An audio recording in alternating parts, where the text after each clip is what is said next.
employment. My client did advise me that while he was absconding, he did start employment at the Marina, and I confirm that's the actual name of it, is the Marina in Grand Haven. He started there, I believe, May 30th, if I recall correctly. He hopes to return to that employment, and he makes $26 an hour at that employment. All right, thank you. The guidelines are, as the court is aware, 5 to 23 months. The defendant did plead guilty to possession of methamphetamine, as well as resisting a call from defendant's wife or former wife.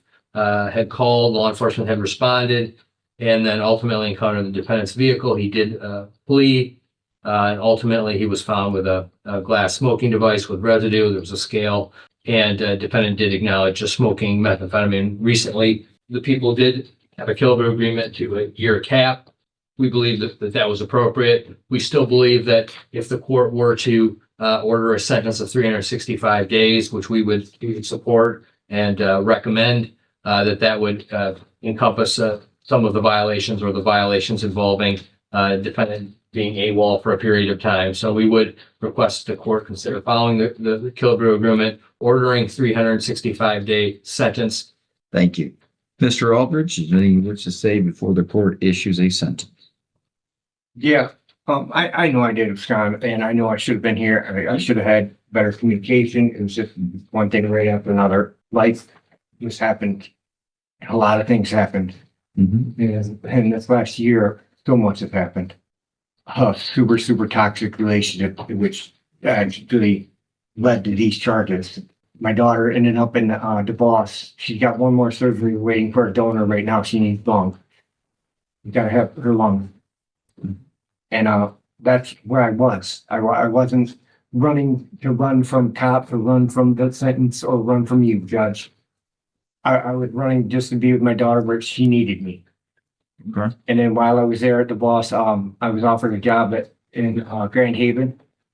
And we were on our way to the Coast Guard Festival when I got pulled over, and I'm here today. All right. So if you're able to go to Coast Guard festivals, you're able to see that the court allowed a bond issue back in March based upon issues involving your daughter in Grand Rapids, and then you're able to get a job elsewhere over in Grand Haven, and it wasn't you could have communicated better. You could have communicated. Period. Right? You're right. Yeah, I know. Now, all right, so here we go. The court here is absolutely appalled by your conduct. Let me take a look here at your criminal history. As a juvenile, began in 1996, 46 years of age, and you should know better. You've got quite a little history here. Some of these entries involve dismissals. So you had a B&E as a juvenile. 2 months later, you pick up a retail fraud as an adult. You were on bond for that retail fraud, picked up a second retail fraud, and while on bond, you picked up a series of other cases that apparently were dismissed. However, then we jump to 1999, and I see that you were violating probation because you look like you got probation for delivery of marijuana in the middle of all this. So while you had several cases pending, it looks like they were all dismissed as part of you pleading guilty to a delivery of manufacture of marijuana. All right, so then 1999, while on probation, you get a minor offense, expired license. Okay, but then that's followed up immediately with a driver license suspended. So you've been on, you got picked up for no license, and then you got picked up also for driver license suspended. So you can't seem to file orders, and you're going to be deceptive. Then, while on probation again, just all within 1999, you pick up some more crimes of dishonesty, yet another property crime involving a breaking and entering, plus you had a concealed weapon. And that's where you get your first prison sentence. Well, also 1999, you had 2 B&Es. So you had 2 different B&E cases, and each got you a prison sentence. 2019, unregistered vehicle, not a big deal. But this just means that as long as you think no one's paying attention, you're going to try to get away with stuff. Looks like you had a couple warrants out there for failing to appear in the file.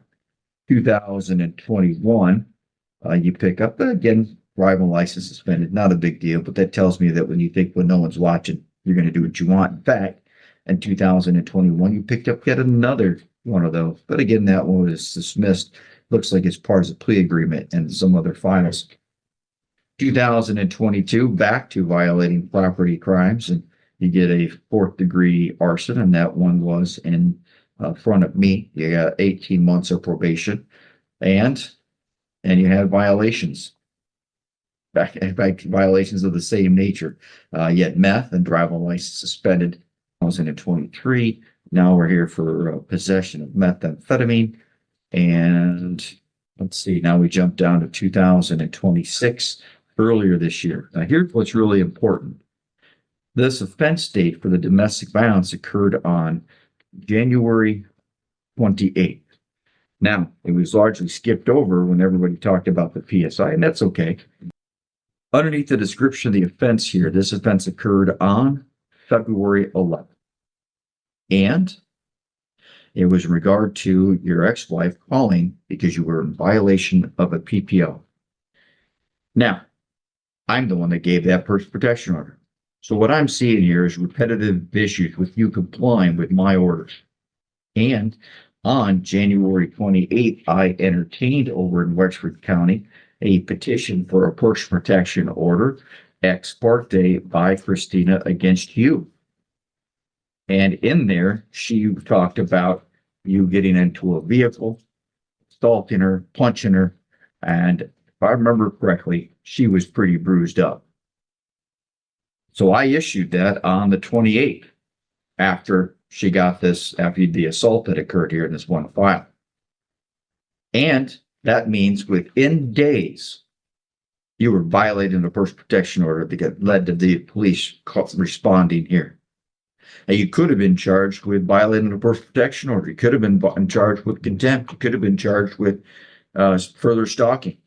The guidelines are inadequate because they're not fully grasping this. Then you get graces from the court. No, I'm not going to accept your excuses. They're not excuses. We were willing to work. I was willing to work with you before. You didn't show up for testing. And you absconded for months. You were doing it for your own good. I don't believe that you were doing it necessarily for the care of your daughter. Because when it comes to your daughter, if she has medical issues and issues, then I have sympathy for her. But I definitely don't think you were doing a good job. You're an abusive person, stalking, breaking and entering, property crimes, drug life, drug history. No. When I hear stories like this, I think I'm doing a better job for your child than you are. Because you are not going to go spend time with her. At least not right now. And you've been dealing with methamphetamine now for 15 years, 16 years. Maybe starting marijuana 30 years ago at the age of 16 was not a good idea. Because why? Because that impacts you, impacts your brain development, and at that age. And that's probably why you've been on this long history. I'm not trying to punish you for that necessarily, but I look at this and I say, I've got a defendant who's got repetitive acts and crimes of dishonesty, thwarting any authority, driving when he doesn't have a license, doing whatever he wants, disregarding orders of me and of a court. Don't go near this person. And you did. Within days of me, within 2 weeks of me giving you the first PPO. It says here you may not have been aware of it, but I'm going to tell you, I issued it. I don't know if my file here includes a copy of the proof of service, but the fact is I ordered one, and you're a danger to people. It may be a toxic relationship, but it appears to be that you are an equal part of the toxicity. And you're using drugs, and you will not obey this court's orders. I don't care. I was willing to work with you the first time. I'm not now. You're going to have a chance to withdraw your plea in a minute because there's absolutely zero doubt in my mind you're going to get a prison sentence from me today. You violate bond, you violate probation, you do what you want, and you commit crimes of dishonesty and drug crimes, and you disappear, and you think that there are good excuses. Well, if you go out. The hearing began with defense counsel addressing the court about the defendant's employment situation. Counsel explained that while the defendant had been absconding, he had obtained employment at the marina in Grand Haven, reportedly beginning around May 30th. The defendant hoped to return to that job, where he earned approximately $26 per hour. The prosecutor then addressed the sentencing guidelines, which were 5 to 23 months. The defendant had pleaded guilty to possession of methamphetamine and resisting law enforcement. The prosecutor explained that the case began after the defendant's wife or former wife contacted law enforcement. Officers responded, and they eventually encountered the defendant's vehicle. The defendant fled, and when he was found, officers discovered a glass smoking device containing residue and a scale.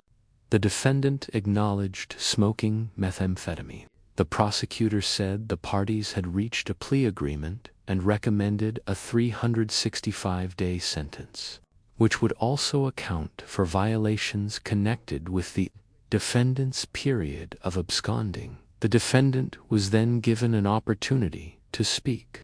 He admitted that he knew he should have been in court and should have communicated better.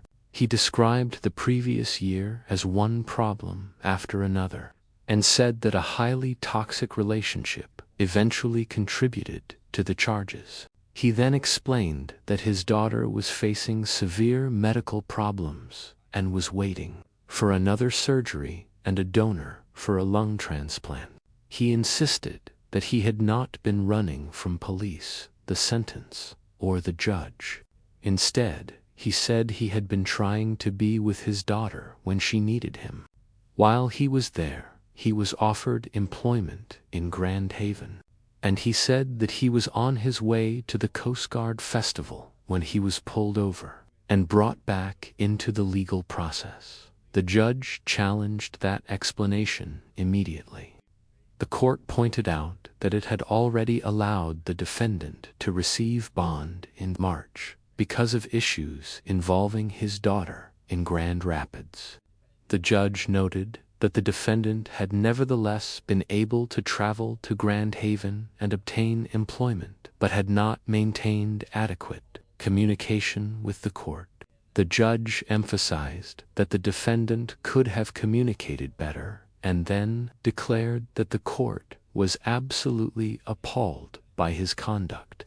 The judge moved from the immediate case to the defendant's lengthy criminal history, noting that it began when he was a juvenile and that, at 46 years old, he should have known better. The court reviewed the history in detail. As a juvenile, the defendant had a breaking and entering case. Only 2 months later, as an adult, he received a retail fraud charge. While on bond for that case, he received another retail fraud charge and additional matters that were apparently later dismissed. The judge then discussed 1999, when the defendant violated probation connected with a marijuana delivery or manufacture offense. Several pending matters appeared to have been dismissed as part of the guilty plea. While on probation, he received an expired license offense and then a suspended driver's license offense. The judge saw these events as evidence that the defendant repeatedly ignored legal requirements when he thought he could get away with it. The record also showed offenses for driving without a license and additional suspended license violations. The judge continued through the defendant's 1999 record, describing more crimes involving dishonesty and property, another breaking and entering offense, and a concealed weapon offense resulted in the defendant's first prison sentence. The judge referred to 2 separate breaking and entering cases that year, both resulting in prison sentences. The court then moved forward to later years.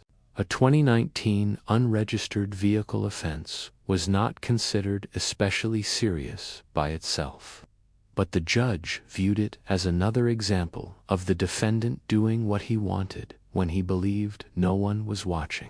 There were also warrants for failing to appear. In 2021, the defendant again received suspended license charges. One was dismissed as part of a plea arrangement, but the judge viewed the pattern as continuing evidence of disregard for legal requirements. In 2022, the defendant returned to property-related criminal conduct and received a fourth-degree arson conviction. That case had been before the same judge, who imposed 18 months of probation. The defendant then accumulated violations of a similar nature. The record also included methamphetamine and suspended license matters in 2023. The current case involved possession of methamphetamine.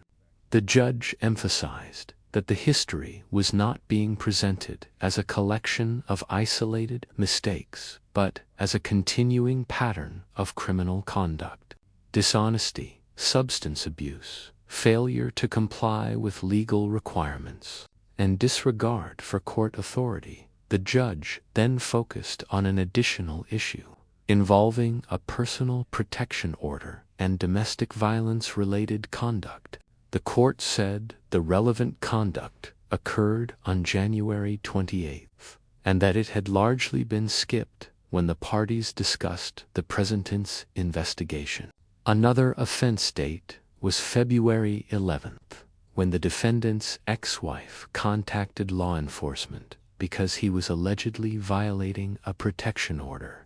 The judge explained that the same court had issued the order. On January 28th, the judge had considered a petition in Wexford County for a personal protection order requested by Christina. The petition described allegations that the defendant had gotten into a vehicle, stalked her, and punched her. The judge remembered that she appeared to have been significantly bruised. The order was issued after the alleged assault. The judge was particularly troubled that the order was allegedly violated within days. The court said the defendant could potentially have faced additional charges for violating the protection order, contempt, or further stalking. In the judge's view, the standard guidelines did not fully capture the seriousness of the situation because they did not account for the broader pattern of conduct. The defendant attempted to explain his behavior, but the judge rejected the excuses. The court stated that it had previously been willing to work with him, but he had failed to appear for testing and had absconded for months. The judge acknowledged sympathy for the defendant's daughter and her medical problems, but did not accept that as a sufficient justification for the defendant's conduct. The judge then gave a forceful assessment of the defendant. The court described him as an abusive person with a history involving stalking, property crimes, drug use, and disregard for authority. The judge questioned whether the defendant was actually doing a good job for his daughter. The court even stated that it might be doing more for the child. By preventing the defendant from continuing the same destructive behavior, because the defendant would not be spending time with her for the immediate future. The judge also discussed the defendant's long history of methamphetamine use, estimating that it had continued for 15 or 16 years. The judge mentioned that marijuana use reportedly began around 30 years earlier, when the defendant was about 16, and explained that substance use at such an early age can affect brain development. The judge said this was not simply about punishing the defendant for drug use, but about considering the pattern and its relationship to his repeated criminal conduct.